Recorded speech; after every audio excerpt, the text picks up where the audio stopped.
Salut à tous et bienvenue sur ma chaîne YouTube Sahelia Link. Et je suis super content de vous retrouver aujourd'hui pour une vidéo un peu spéciale, une plongée fascinante dans l'histoire politique d'un pays magnifique et complexe d'Afrique de l'Ouest.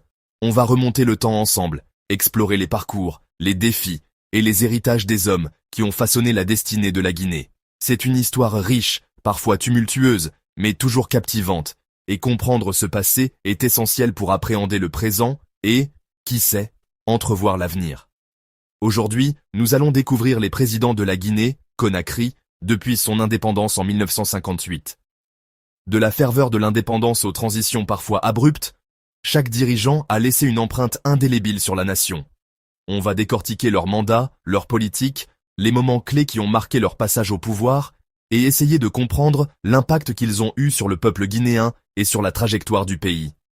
Préparez-vous, car c'est un véritable voyage historique qui nous attend, plein d'enseignements et de réflexions. J'espère vraiment que ce format vous plaira et que vous apprendrez plein de choses. C'est un sujet qui me tient à cœur, et je suis ravi de le partager avec vous. Alors, installez-vous confortablement, prenez de quoi noter si vous le souhaitez, et c'est parti pour cette exploration. Et bien sûr, si ce n'est pas déjà fait, n'oubliez pas de vous abonner et de liker la vidéo pour soutenir la chaîne et ne rien manquer de nos prochaines aventures. Votre soutien est super important. On commence notre voyage avec une figure absolument centrale, incontournable même, de l'histoire guinéenne, Ahmed Sékou Touré.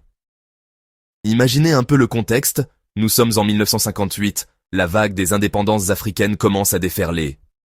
Sékou Touré, leader charismatique et syndicaliste aguerri, va incarner cette soif de liberté pour la Guinée. Il est celui qui a osé dire non au général de Gaulle et à la communauté franco-africaine, choisissant l'indépendance immédiate et totale. Ce non historique, prononcé le 25 août 1958, a eu un retentissement énorme, faisant de la Guinée le premier pays d'Afrique francophone subsaharienne à couper les ponts avec la métropole coloniale de cette manière. C'était un acte de courage immense, mais aussi un saut dans l'inconnu. Dès l'indépendance proclamée, le 2 octobre 1958, Ahmed Sékou Touré devient logiquement le premier président de la République de Guinée. Son parti, le Parti démocratique de Guinée, PDG, section du Rassemblement démocratique africain, RDA, devient le parti unique. C'était une époque d'enthousiasme populaire incroyable. Les Guinéens étaient fiers de leur souveraineté retrouvée et voyaient en Sékou Touré le guide qui allait les mener vers un avenir radieux. Il a mis en place une politique d'authenticité africaine, cherchant à décoloniser les esprits et à valoriser les cultures locales. Il a aussi nationalisé de nombreux secteurs de l'économie, dans une orientation clairement socialiste, voire marxisante. Le début de son mandat est marqué par une volonté farouche de construire une nation guinéenne unie et forte. Il lance de grands chantiers, notamment dans l'éducation et la santé, et cherche à doter le pays d'infrastructures. Cependant, la rupture brutale avec la France a des conséquences immédiates. Paris retire ses fonctionnaires, ses capitaux, et met la Guinée à l'isolement sur la scène internationale occidentale. Sékou Touré se tourne alors vers le bloc de l'Est et d'autres pays non alignés pour obtenir du soutien. Cette période est aussi celle d'une affirmation panafricaniste forte, Sékou Touré devenant une voix écoutée sur le continent, soutenant activement d'autres mouvements de libération. Au fil des années, le régime de Sékou Touré va malheureusement se durcir considérablement. La méfiance envers l'Occident, la peur des complots internes et externes vont conduire à une répression politique féroce. Des milliers d'opposants réels ou supposés, d'intellectuels, de cadres, sont arrêtés, emprisonnés, torturés ou disparaissent. Le tristement célèbre Kambouaro devient le symbole de cette terreur d'État. La liberté d'expression est muselée et le culte de la personnalité autour du responsable suprême de la révolution atteint des sommets. C'est une période sombre qui a laissé des cicatrices profondes dans la société guinéenne. Sur le plan économique, malgré les ressources naturelles abondantes du pays, bauxite notamment, la gestion étatique centralisée et l'isolement international ne permettent pas le développement escompté. La Guinée s'enfonce dans la pauvreté, et les pénuries deviennent chroniques. Les grandes ambitions initiales se heurtent à une réalité économique difficile et à une corruption qui commence à gangrener le système. Le PDG contrôle tous les aspects de la vie, et toute critique est sévèrement réprimée. Beaucoup de Guinéens choisissent l'exil pour fuir la répression et les difficultés économiques, créant une importante diaspora. Malgré ce bilan très contrasté, Sékou Touré reste pour une partie de la population l'incarnation de la dignité retrouvée et de la souveraineté nationale. Son rôle dans l'indépendance est indéniable et constitue un héritage majeur. Il a su insuffler un sentiment de fierté nationale. Cependant, les violations massives des droits de l'homme sous son règne de 26 ans ont terni cette image. Il a dirigé le pays d'une main de fer, éliminant toute opposition et instaurant un climat de peur. C'est cette dualité qui rend le personnage si complexe à analyser. Vers la fin de son règne, dans les années 80, Sékou Touré tente un rapprochement avec l'Occident, notamment avec la France et les États-Unis, cherchant à rompre l'isolement du pays et à attirer des investissements. Des réformes économiques prudentes sont envisagées. Il joue également un rôle de médiateur dans certains conflits africains, retrouvant une certaine stature sur la scène continentale. Son image à l'international s'améliore quelque peu, mais en interne, le système répressif reste en place. Ahmed Sékou Touré décède subitement le 26 mars 1984 à Cleveland, aux États-Unis, où il était parti se faire soigner pour des problèmes cardiaques. Sa mort, après plus d'un quart de siècle au pouvoir, laisse un vide immense et ouvre une nouvelle page, incertaine, de l'histoire guinéenne. Son héritage est lourd et complexe, celui du père de l'indépendance, mais aussi celui d'un dictateur implacable. Son règne a profondément marqué la Guinée, et ses effets se font encore sentir aujourd'hui. Après la disparition soudaine d'Ahmed Sékou Touré, la Guinée entre dans une période d'incertitude. Qui allait prendre la relève? Le PDG allait-il maintenir son emprise? La réponse ne se fait pas attendre longtemps. Moins d'une semaine après les funérailles nationales de Sékou Touré, le 3 avril 1984, un groupe d'officiers militaires prend le pouvoir par un coup d'État. À leur tête, un colonel alors peu connu du grand public, Lansana Conté. Il devient le président du Comité militaire de redressement national, CMRN, promettant de rompre avec les erreurs du passé et d'instaurer une ère de démocratie et de respect des droits de l'homme. L'arrivée de Lansana Conté est initialement accueillie avec un immense soulagement par une grande partie de la population guinéenne. Les prisonniers politiques sont libérés, le camp Boiro est fermé, et la rhétorique du nouveau régime est axée sur la réconciliation nationale et la libéralisation. Les Guinéens respirent enfin après des décennies de plomb. Conté dénonce la répression et la mauvaise gestion économique du régime précédent. Il annonce une ouverture politique et économique, se tournant résolument vers l'Occident et les institutions financières internationales, comme le FMI et la Banque mondiale. C'était un changement de cap radical par rapport à l'ère Sékou Touré. Dans les premières années de son pouvoir, Lansana Conté lance des réformes économiques importantes. Il s'engage sur la voie de la libéralisation, privatisation d'entreprises d'État, dévaluation de la monnaie, encouragement des investissements étrangers, notamment dans le secteur minier, vital pour l'économie guinéenne. Ces réformes, souvent dictées par les bailleurs de fonds internationaux, visent à redresser une économie exsangue. Sur le plan politique, un processus de démocratisation est timidement amorcé. Une nouvelle constitution est adoptée en 1990, ouvrant la voie au multipartisme. C'est une étape cruciale, même si le chemin vers une démocratie pleine et entière s'annonce long et semé d'embûches. En 1993, la première élection présidentielle multipartite est organisée. Lansana Conté, qui a entre-temps quitté l'uniforme pour se présenter en civil à la tête de son nouveau parti, le Parti de l'Unité et du Progrès, PUP, remporte ce scrutin. Cependant, l'élection est entachée d'irrégularités et contestée par l'opposition. Ce schéma se répétera lors des élections suivantes, en 1998 et 2003, où Conté est réélu dans des conditions souvent controversées. L'opposition dénonce un manque de transparence, des fraudes et un accès inéquitable aux médias d'État, ce qui mine la crédibilité du processus démocratique naissant. Au fil des années, le régime de Lansana Conté, bien que moins ouvertement répressif que celui de Sékou Touré, va lui aussi montrer des signes d'autoritarisme. La corruption devient endémique, gangrenant tous les rouages de l'État et détournant une part importante des richesses du pays. Les infrastructures se dégradent, les services sociaux de base, santé, éducation, peinent à fonctionner correctement, et la pauvreté reste très répandue, malgré les immenses ressources naturelles du pays. Les critiques à l'égard du pouvoir sont de moins en moins tolérées, et des journalistes ou opposants sont parfois inquiétés. Les dernières années du règne de Lansana Conté sont marquées par une instabilité croissante. Sa santé, de plus en plus défaillante, il souffrait de diabète et d'autres affections, alimente les luttes de succession au sein de son entourage et au sein de l'armée. Le pays est secoué par d'importantes grèves générales en 2006 et 2007, menées par les syndicats et soutenues par une population exaspérée par la vie chère, la corruption et la mauvaise gouvernance. Ces mouvements sociaux sont durement réprimés, faisant de nombreuses victimes, mais ils témoignent d'un ras-le-bol généralisé et d'une aspiration profonde au changement. Lansana Conté a également dû faire face à des défis sécuritaires importants, notamment avec les répercussions des guerres civiles voisines en Sierra Leone et au Libéria. La Guinée a accueilli des centaines de milliers de réfugiés, ce qui a mis une pression énorme sur ses ressources déjà limitées. Il y a eu aussi des tentatives de déstabilisation et des mutineries au sein de l'armée, reflétant les tensions internes et les frustrations. Malgré tout, Conté a réussi à maintenir une certaine stabilité, évitant que le pays ne bascule lui-même dans un conflit armé à grande échelle, ce qui est souvent porté à son crédit. Lansana Conté s'éteint finalement le 22 décembre 2008, après 24 ans de pouvoir. Sa mort, comme celle de son prédécesseur, ouvre une nouvelle période d'incertitude. Il laisse derrière lui un pays avec des institutions démocratiques fragiles, une économie en difficulté et une société civile en quête de changements profonds. Son bilan est complexe, il a ouvert la voie au multipartisme et libéralisé l'économie, mais son régime a aussi été synonyme de corruption, de mauvaise gouvernance et d'une démocratisation inachevée. La Guinée est une nouvelle fois à la croisée des chemins.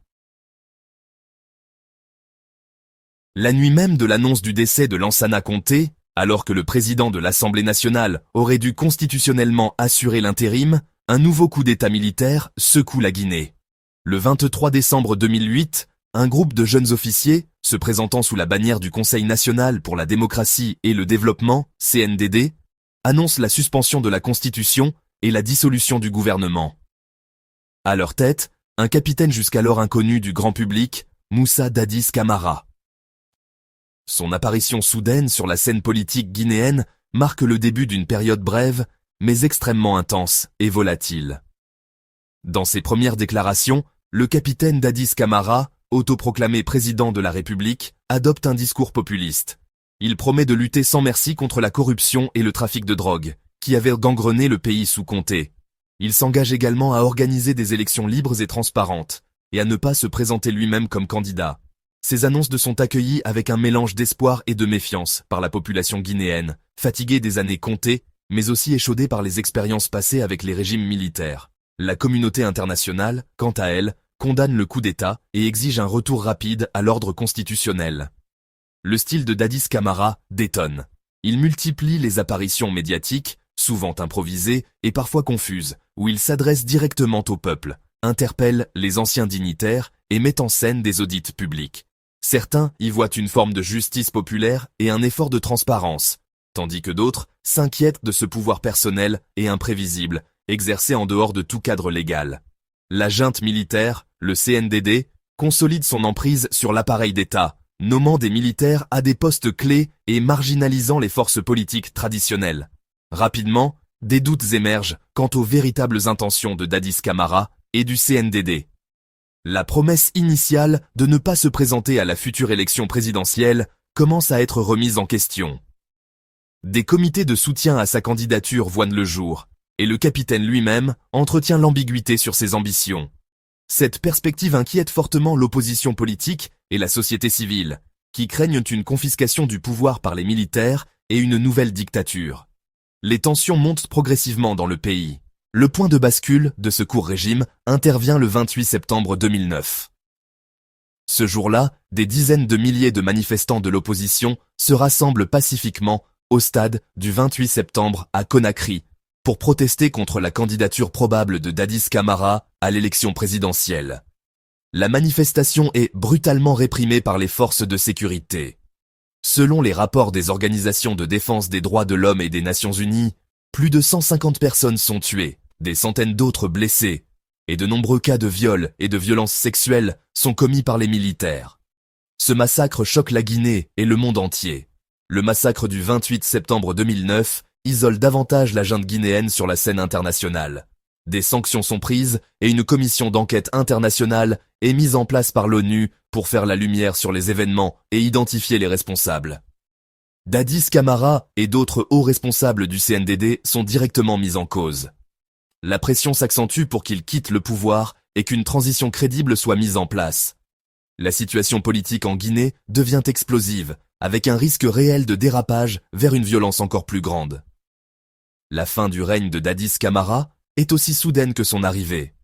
Le 3 décembre 2009, il était victime d'une tentative d'assassinat par son propre aide de camp, le lieutenant Aboubacar Toumba Diakité, dans des circonstances encore troubles, apparemment liées aux responsabilités du massacre du 28 septembre.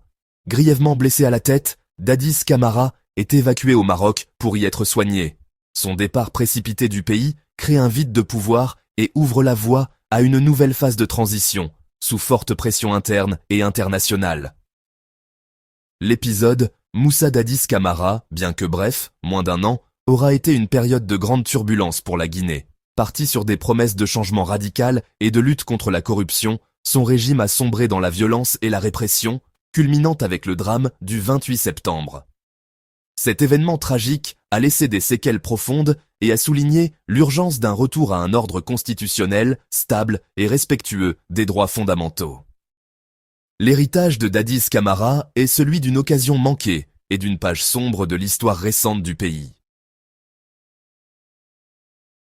Suite à la tentative d'assassinat contre Moussa Dadis Camara et son évacuation sanitaire en décembre 2009, la Guinée se retrouve une nouvelle fois dans une situation de flottement et de grande incertitude.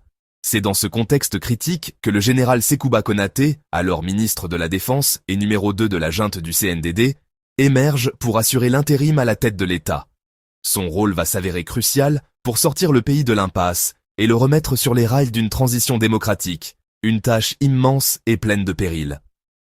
Le général Konaté, surnommé El Tigré pour sa réputation de soldat aguerri et son caractère bien trempé, prend les rênes du pays dans une atmosphère de tension extrême.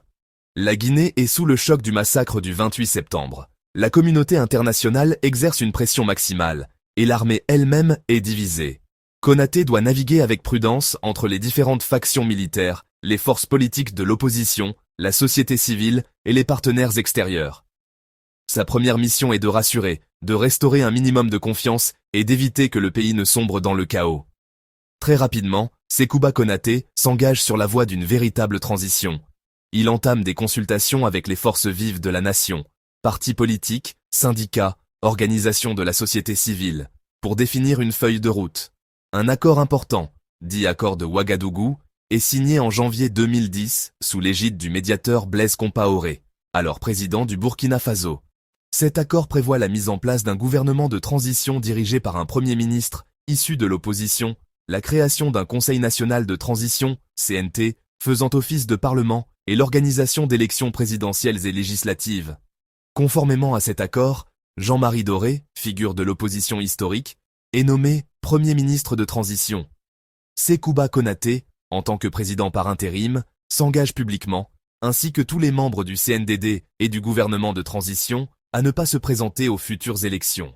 C'est un signal fort, qui contribue à apaiser les craintes d'une confiscation du pouvoir par les militaires et à redonner une crédibilité au processus. Il supervise la mise en place des institutions de la transition, notamment la Commission électorale nationale indépendante, CENI, chargée d'organiser les scrutins.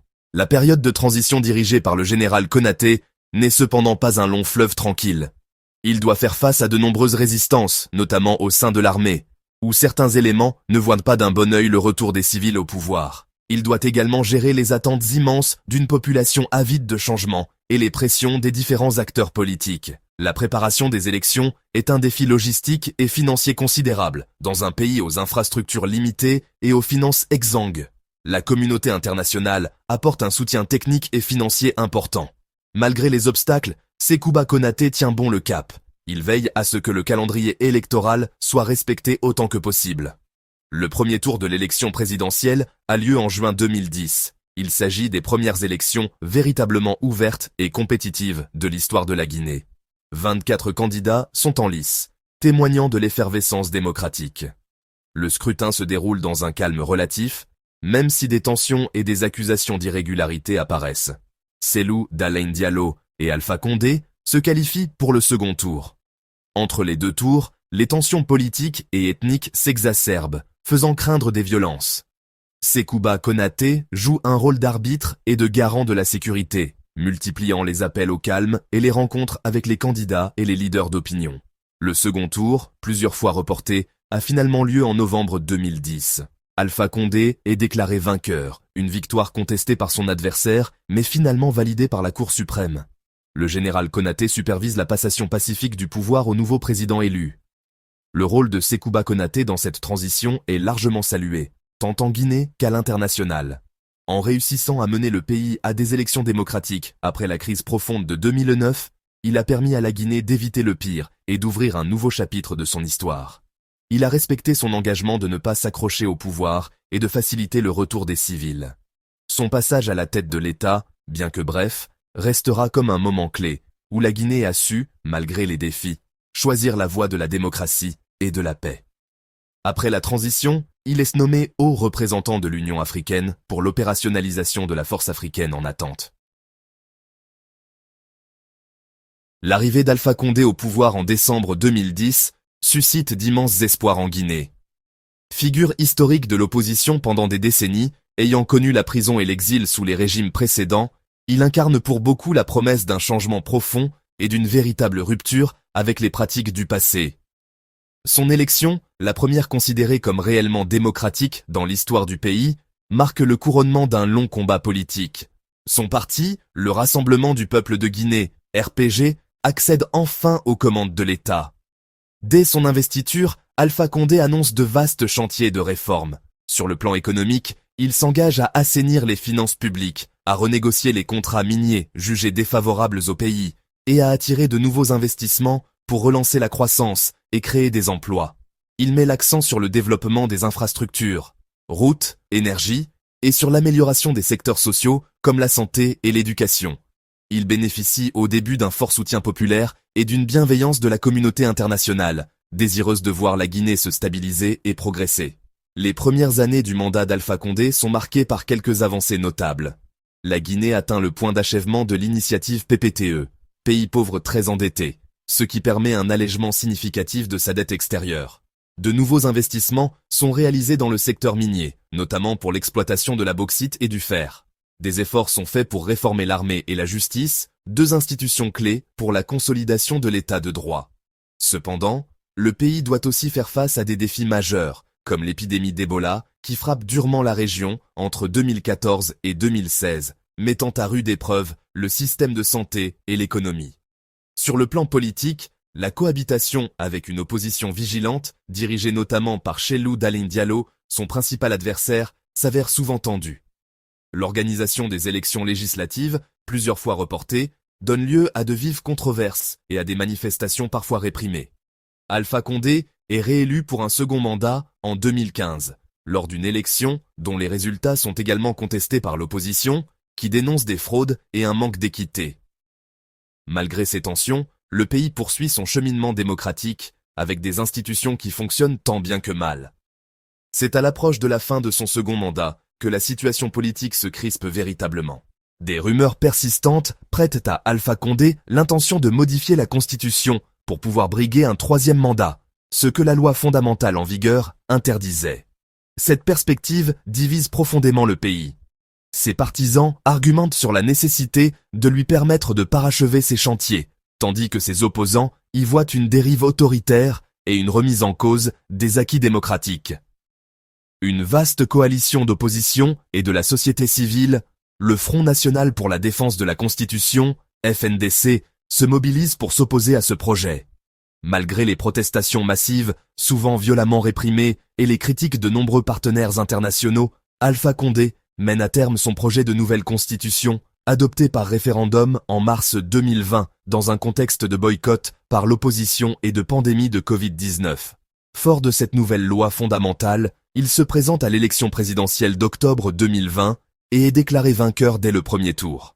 Cette réélection pour un troisième mandat est largement contestée et plonge le pays dans une crise politique profonde, marquée par des arrestations d'opposants et une restriction des libertés publiques. Les critiques à l'encontre du régime d'Alpha Condé se multiplient alors, portant sur la gouvernance, la gestion des ressources minières, la corruption persistante et la répression des voix dissidentes. Les espoirs suscités par son arrivée au pouvoir en 2010 semble bien loin pour une partie de la population. Les divisions ethniques, souvent instrumentalisées en période électorale, refont surface avec acuité. Le climat social et politique se dégrade considérablement, malgré les dénégations du pouvoir qui mettent en avant ses réalisations en matière d'infrastructure et de stabilité macroéconomique. Le 5 septembre 2021, après près de 11 ans au pouvoir, Alpha Condé est renversé par un coup d'État militaire mené par le groupement des forces spéciales, dirigé par le colonel Mamadi Doumbouya. Ce putsch, qui intervient sans grande résistance, est accueilli par des scènes de liesse dans certains quartiers de Conakry et dans plusieurs villes du pays, témoignant du désenchantement d'une partie de la population. La chute d'Alpha Condé marque la fin d'un chapitre important de l'histoire politique guinéenne, celui du premier président démocratiquement élu, mais dont le parcours s'est achevé sur une note controversée et une nouvelle rupture de l'ordre constitutionnel. Le 5 septembre 2021, la Guinée se réveille avec la nouvelle d'un coup d'État. Le président Alpha Condé est arrêté et un homme en treillis, le colonel Mamadi Doumbouya, chef du groupement des forces spéciales, une unité d'élite de l'armée guinéenne, apparaît à la télévision nationale. Il annonce la dissolution du gouvernement, la suspension de la Constitution et la fermeture des frontières. Il se présente comme le président du Comité national du Rassemblement pour le développement, CNRD, la nouvelle junte militaire au pouvoir. C'est le retour des militaires aux commandes, une situation que beaucoup de Guinéens pensaient révolue. Dans ses premières allocutions, le colonel Doumbouya justifie le coup d'État par la situation socio-politique et économique du pays, le dysfonctionnement des institutions républicaines, l'instrumentalisation de la justice, le piétinement des droits des citoyens, la gabegie financière, la pauvreté et la corruption endémique. Il promet une refondation de l'État et une transition qui permettra de rédiger une nouvelle constitution et d'organiser des élections libres, démocratiques et transparentes. Il assure également que ni lui, ni aucun membre du CNRD ne se présenteront à ces futures élections. Un discours qui rappelle, par certains aspects, celui d'autres putschistes avant lui. L'arrivée du CNRD au pouvoir est accueillie par des réactions contrastées. Si une partie de la population, notamment les opposants au troisième mandat d'Alpha Condé, exprime son soulagement et son espoir de voir une véritable transition s'engager, la communauté internationale, notamment la CEDEAO et l'Union africaine, condamne fermement le coup d'État et exige un retour rapide à l'ordre constitutionnel. Des sanctions sont prises contre les membres de la junte et des pressions s'exercent pour obtenir un calendrier clair et court pour la transition. Le CNRD met en place un gouvernement de transition dirigé par un premier ministre civil, Mohamed Beavogui, un ancien haut fonctionnaire international, puis par Bernard Goumou. Un conseil national de transition, CNT, faisant office d'organe législatif, est également installé, avec pour mission principale l'élaboration d'une nouvelle constitution et des textes de loi encadrant les futures élections. Le colonel Doumbouya est investi président de la transition. Il lance plusieurs initiatives symboliques, comme des assises nationales destinées à recueillir les doléances des populations et à favoriser la réconciliation.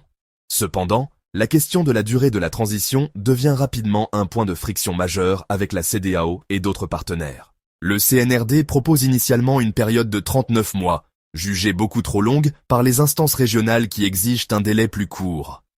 Après d'intenses négociations et des menaces de sanctions supplémentaires, un compromis est finalement trouvé fin 2022, fixant la durée de la transition à 24 mois, à compter de janvier 2023, ce qui reporte théoriquement les élections à début 2025. Ce calendrier reste un enjeu majeur, et sa mise en œuvre est suivie de près. Sur le plan intérieur, le régime du colonel Doumbouya a engagé plusieurs actions notables, notamment dans la lutte contre la corruption et la récupération des biens supposés mal acquis de l'État. Plusieurs anciens dignitaires du régime Condé ont été arrêtés et des enquêtes ont été ouvertes. Des projets d'infrastructure ont été relancés ou initiés. Cependant, des critiques émergent également concernant des restrictions de l'espace civique, notamment des interdictions de manifestations et des coupures d'Internet, ainsi que des inquiétudes sur l'indépendance de la justice et le respect des droits de l'homme. L'un des défis majeurs pour le CNRD est de maintenir la cohésion nationale et de préparer des élections crédibles et acceptées par tous. Les divisions politiques et ethniques restent présentes dans le pays, et le processus de transition doit veiller à être inclusif. La situation économique de la Guinée, très dépendante des cours des matières premières, reste fragile et constitue une préoccupation constante pour la population. Les attentes sont énormes, et le CNRD doit naviguer entre les promesses de changement radical et les contraintes d'une gestion pragmatique. À l'heure où nous parlons, en se projetant vers 2024-2025, la Guinée est toujours en pleine période de transition sous la conduite du colonel Mamadi Doumbouya. L'échéance de 2025 pour le retour à un ordre constitutionnel est un horizon crucial.